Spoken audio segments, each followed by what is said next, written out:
This is called the shuffle. When doing the chip shuffle, there's two things you want to keep in mind. The softer the surface you have, the better, and it helps if you have two different colored stack of chips. To successfully do a chip shuffle, you're going to first learn a move called the pullover. Now the pullover is very simple. It's simply just taking some of the chips, putting them to the side, and then lifting up the rest and putting them back on top. It's like cutting the deck. So it doesn't really matter how many you take. In this case, we're shooting for half, and having the two different colors helps you determine that. So pull them over with your thumb and middle finger, drop them, and then with your thumb and your other two, your weaker fingers we call them, pick them up and put them back on top. So you're going to alternate between fingers. Start with the first three,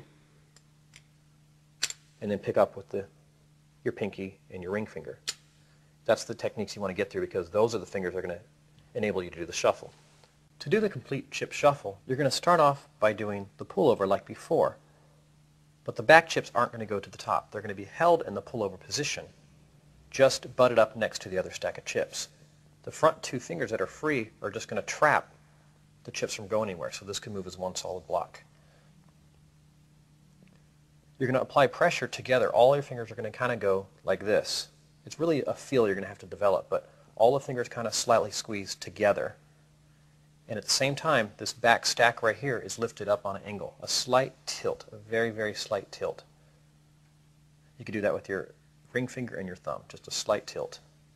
As you push all the chips together, you squeeze and you do the tilt, they will all rise up and start to interweave. And as they interweave, all fingers leave the table and rise up into the air.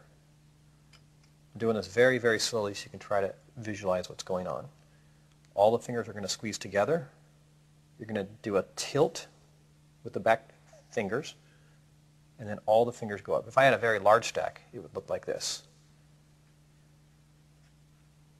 I'll do this very slow so you can see I'm squeezing all my fingers together. The back ones are trapped like this. The front two are blocked off. You do a slight tilt. The chips start to intermix, and you lift your fingers up. At full speed, it would look like this.